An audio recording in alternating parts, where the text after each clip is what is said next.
আসসালামু আলাইকুম এভরিওয়ান, কেমন আছেন সবাই? তো আজকে তৈরি করব হচ্ছে বেকারি স্টাইলে বন রুটি। আর এই রুটিটা এত বেশি তুলতুলে নরম যে মুখে দেওয়ার সঙ্গে সঙ্গে মিলিয়ে যাবে। তো চলুন ভিডিওটি শুরু করা যাক। স্বাদ অনুযায়ী লবণ দিয়ে দিলাম, 1 চা চামচের পরিমাণ ইনস্ট্যান্ট ইস্ট দিয়ে দিচ্ছি, 2 টেবিল চামচের পরিমাণ চিনি, কুসুম গরম পানি দিয়ে দিচ্ছি পরিমাণ মতো। এইবার সব কিছু একসঙ্গে নেড়েচেড়ে মিশিয়ে নিতে হবে। যতক্ষণ না পর্যন্ত চিনি এবং ইস্ট গলে যায় ততক্ষণ পর্যন্ত নেড়েচেড়ে নিচ্ছি। তো চিনি এবং ইস্ট গলে গিয়েছে। আচ্ছা, এই পর্যায়ে 200 গ্রাম পরিমাণ ময়দা দিয়ে দিচ্ছি। আর 200 গ্রাম পরিমাণ ময়দার জন্য কিন্তু শুধুমাত্র 1 চা চামচ পরিমাণ ইস্ট নিতে হবে। এর চেয়ে বেশি যদি ইস্টের পরিমাণ দেন তাহলে কিন্তু রুটির মধ্যে ইস্টের গন্ধ করবে। তো নেড়েচেড়ে মিশিয়ে ডো তৈরি করে নিচ্ছি। আর ডোটা প্রথম অবস্থায় অনেকটা আঠালো মনে হবে, পরে মাখাতে মাখাতে একদম ঠিক হয়ে যাবে। আর এইখানে আপনারা চাইলে ময়দার বদলে আটা ব্যবহার করতে পারবেন। তো এই পর্যায়ে দিয়ে দিচ্ছি 1 টেবিল চামচের পরিমাণ সয়াবিন তেল। এইবার হাত দিয়ে ভালো করে মাখিয়ে নিতে হবে। আর ডোটাকে যত বেশি ভালো করে মাখিয়ে নেওয়া হবে রুটিটা ঠিক তত বেশি সফট হবে। তো আমি এরকম করে কষলে কষলে মাখিয়ে নিচ্ছি। আচ্ছা, আপনারা দেখতেই পাচ্ছেন ডোটা কতটা সফট হয়েছে। তো এইবার আমি ডোটাকে 1 ঘন্টার জন্য রেস্টে রেখে দিচ্ছি। তো তার জন্য বাটিটাকে ভালো করে র্যাপিং করে নিতে হবে যেন ভিতরে বাতাসটা বেরিয়ে না যায়। তো এইবার আমি বাটিটাকে রান্নাঘরের চুলার পাশে তাপে রেখে দিব, এতে করে কিন্তু ডোটা তাড়াতাড়ি ফুলে যাবে। আচ্ছা, আপনারা চাইলে কিন্তু সূর্যের তাপের মধ্যে বাটিটাকে রেখে দিতে পারেন, এতে করেও কিন্তু ডোটা ভালো করে ফুলে যাবে। তো যেই পাত্রের মধ্যে রুটিটাকে বেক করব সেই পাত্রের মধ্যে একটা কাগজে বিছিয়ে তেল ব্রাশ করে নিচ্ছি, এতে করে রুটিটা ইজিলিভাবে উঠে আসবে। আর মোল্ডের চারপাশে তেল ব্রাশ করে নিতে হবে। তো এইখানে ফিরে আসলাম 1 ঘন্টা পর। ডোটা একদম ফুলে ডবল হয়ে গিয়েছে। এইবার ডোটাকে আমি তুলে বুডে নিয়ে নিচ্ছি। আর ডোটা কতটা সফট হয়েছে আপনারা দেখতেই পাচ্ছেন। তো এইখানে পরিমাণ মতো ময়দা দিয়ে আমি ডোটাকে রেখে দিচ্ছি। এইবার আমি ডোটাকে 3টা ভাগ করে নেব, 2টা ছোট এবং একটা বড়।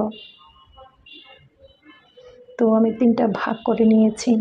এইবার 2টা ভাগ আমি অন্য একটি প্লেটের মধ্যে তুলে রেখে দিচ্ছি।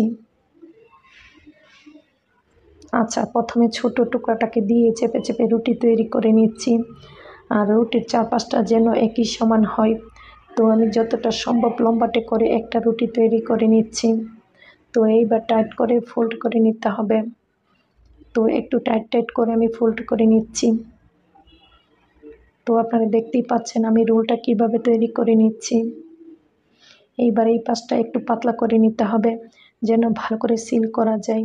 আর আপনারা চাইলে কিন্তু সামান্য পরিমাণ পানি লাগিয়ে নিতে পারেন। তো এইবার এই পাশটা ভালো করে সিল করে নিচ্ছি। তো এইবার এরকম করে গড়িয়ে নিতে হবে। তো একটি রোল আমার তৈরি করা হয়ে গিয়েছে, বাকি রোলগুলিকে আমি সেম প্রসেসিংয়ে তৈরি করে নেব। আচ্ছা, এই পর্যায়ে রোলটাকে বসিয়ে দিচ্ছি। আর বসানোর সময় একটু চেপে চেপে বসিয়ে দিতে হবে। তো এইবার বড় সাইজের রোলটাকে তৈরি করে নিচ্ছি। আর ভিউয়ার্স, আপনারা যদি চান আপনাদের ইস্টের মান অনেক দিন পর্যন্ত ভালো রাখতে, সেই ক্ষেত্রে চাইলে ইস্টের প্যাকেটটাকে ডিপ ফ্রিজের মধ্যে রেখে দিতে পারেন।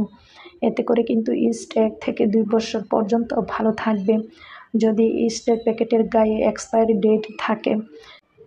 আচ্ছা, তারপর আপনারা যেটাই বানান না কেন সেটা কিন্তু একদম পারফেক্টলি হবে। তো যতবার ইস্ট ব্যবহার করবেন ততবার সঙ্গে সঙ্গে ডিপ ফ্রিজের মধ্যে রেখে দিবেন। তো এইবার আমি এই রোলটাকেও বসিয়ে দিচ্ছি। আর 3টা রোলই কিন্তু আমি একটু চেপে চেপে বসিয়ে দিয়েছি। তো এইবার 10 মিনিটের জন্য রেস্টে রেখে দিচ্ছি। 10 মিনিটের ভিতরে কিন্তু মোলটা একদম ভরে যাবে। তো ফিরে আসবো 10 মিনিট পর।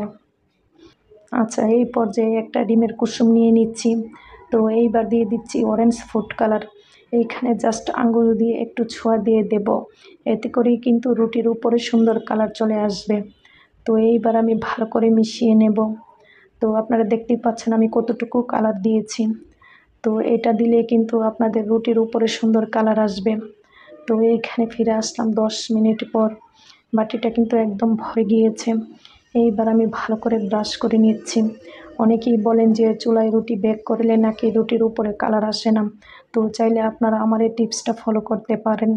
এতে করে কিন্তু রুটির উপরে সুন্দর কালার আসবে। তো আমি ভালো করে ব্রাশ করে নিয়েছি। এইবার বেক করে নেব।